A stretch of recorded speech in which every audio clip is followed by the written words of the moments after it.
Hi అండి, welcome to లేకాస్ recipes. ఈరోజు మనం సింపుల్గా చికెన్ ఫ్రైని ఎలా ప్రిపేర్ చేసుకోవాలనేది చూద్దామండి.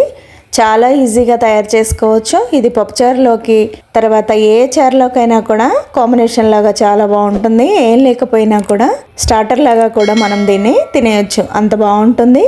చాలా సింపుల్ రెసిపీ అండి, ఈజీగా అయిపోతుంది. చాలా తక్కువ టైంలో కూడా మనకి అయిపోతుంది. ఇప్పుడు ఇది ఎలా ప్రిపేర్ చేసుకోవాలనేది చూద్దాము. ముందుగా 1/2 kg చికెన్ తీసుకొని ఇలా నీట్గా ఉప్పు నీళ్ళలో ఒక 1/2 hour నానబెట్టేసేయాలండి.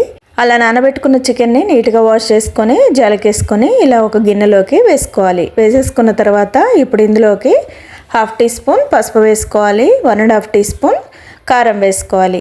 వేసేసుకొని 1/2 teaspoon సాల్ట్ని వేసుకున్న తర్వాత 1 teaspoon అల్లం వెల్లుల్లి పేస్ట్ని కూడా వేసుకోవాలి. వేసేసుకొని 3 tablespoonల పెరుగును వేసుకోవాలి. పెరుగు వేసుకోవడం వల్ల మనకి చికెన్ అనేది చాలా సాఫ్ట్గా ఉడుకుతుంది. ఇప్పుడు 1/2 teaspoon ధనియాల పొడి, 1/2 teaspoon నల్ల మిరియాల పొడి వేసేసి బాగా కలుపుకోవాలి. ఇలా మంచిగా కలుపుకున్న తర్వాత మీకు టైం ఉంటే కొంచెం సేపు ఒక 1/2 hour అలాగా ఫ్రిడ్జ్లో పెట్టి కూడా ఫ్రై చేసుకోవచ్చు.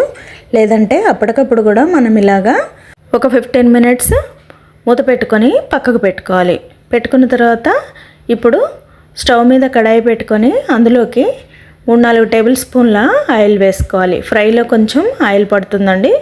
ఒక 4 tablespoonలు వేసుకున్న తర్వాత ఒక 4 ఎండుమిర్చిని సగానిగా కట్ చేసుకొని వేసుకొని అవి కొంచెం ఫ్రై కాగానే ఇప్పుడు ఇందులోకి మనం ముందుగా కలిపి పెట్టుకున్న చికెన్ని వేసుకోవాలి.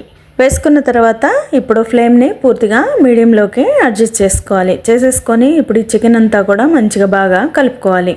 కలుపుకున్న తర్వాత ఇప్పుడు ఫ్లేమ్ని పూర్తిగా సిమ్లోకి అడ్జస్ట్ చేసుకోవాలి. ఎందుకంటే మనకి చికెన్ అనేది ఉడకాలి కాబట్టి పూర్తిగా సిమ్లోకి అడ్జస్ట్ చేసుకొని చికెన్ అంతా కూడా మంచిగా బాగా కలుపుకోవాలి. ఇలా మంచిగా కలుపుకున్న తర్వాత మూత పెట్టుకొని ఒక 15 minutes పాటు బాగా ఉడికించుకోవాలి. ఇప్పుడు పూర్తిగా ఉడికిపోయినట్టుగా అయిపోతుందండి. చికెన్లో వాటర్ అన్నీ బయటకు వచ్చేసి మంచిగా చికెన్ అనేది బాగా ఉడికిపోతుంది. మళ్ళీ ఒకసారి మూత తీసి బాగా కలుపుకోవాలి.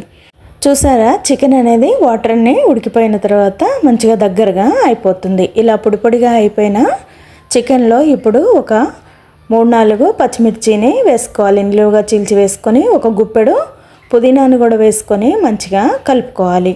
ఇలా బాగా కలుపుకున్న తర్వాత ఇప్పుడు మూత పెట్టుకొని మళ్ళీ ఒక 2-3 minutes పాటు మంచిగా ఈ పచ్చిమిర్చి అంతా కూడా ఉడికే వరకు మూత పెట్టుకొని ఉడికించుకున్న తర్వాత మళ్ళీ మూత తీసి 1/2 teaspoon సాల్ట్ వేసేసి ఇంకొక 2 tablespoonల పెరుగును వేసుకోవాలి. ఇప్పుడు పెరుగు వేసుకోవడం వల్ల చికెన్ అనేది జ్యూసీగా తయారవుతుంది. ఇప్పుడు ఇలా వేసేసుకొని మంచిగా పెరుగంతా కూడా చికెన్లో కలిసిపోయేలాగా ఉడికించుకోవాలి. ఇలా మంచిగా కలుపుకున్న తర్వాత ఇప్పుడు మూత పెట్టుకొని ఒక 5 నిమిషాల పాటు ఫ్రై చేసుకోవాలి. మధ్య మధ్యలో కలుపుకుంటూ ఉండాలండి. మనం అల్లం వెల్లుల్లి పేస్ట్ అదంతా వేస్తాం కాబట్టి కొంచెం కడాయికి అతుక్కున్నట్టుగా అయిపోతుంది. ఇప్పుడు 1/2 teaspoon ధనియాల పొడి, 1/2 teaspoon గరం మసాలా వేసేసి బాగా కలుపుకోవాలి. ఇలా కలుపుకున్న తర్వాత ఇప్పుడు చేతి నిండుగా కొత్తిమీర కట్ చేసుకొని వేసుకొని మళ్ళీ ఒకసారి కలుపుకుంటే చికెన్ ఫ్రై రెడీ అయిపోతుందండి. మనం ఉప్పు నీళ్ళలో వేయడం వల్ల చికెన్ బాగా సాఫ్ట్గా అవుతుంది. తర్వాత మనం పెరుగు వేసి మంచిగా ఫ్రై చేసుకుంటాం కాబట్టి చికెన్ అనేది జ్యూసీగా తయారవుతుంది. ఒక్కసారి ప్రాసెస్లో ట్రై చేయండి. చికెన్ ఫ్రైని అసలు మర్చిపోరండి. మా ఇంట్లో అయితే ఇది ఫేవరెట్ డిష్ అనమాట. ఏ చారులోకైనా చాలా బాగుంటుంది. గోంగూర కర్రీ వండేసి ఈ ఫ్రైతో తింటే మాత్రం ఎక్సలెంట్గా ఉంటుందండి. ఒక్కసారి ట్రై చేయండి. నచ్చితే లైక్ చేసి మీ ఫ్రెండ్స్కి, ఫ్యామిలీ మెంబర్స్కి షేర్ చేసి లేకాస్ రెసిపీస్ ఛానల్ని తప్పకుండా సబ్స్క్రైబ్ చేసుకోండి. Thank you.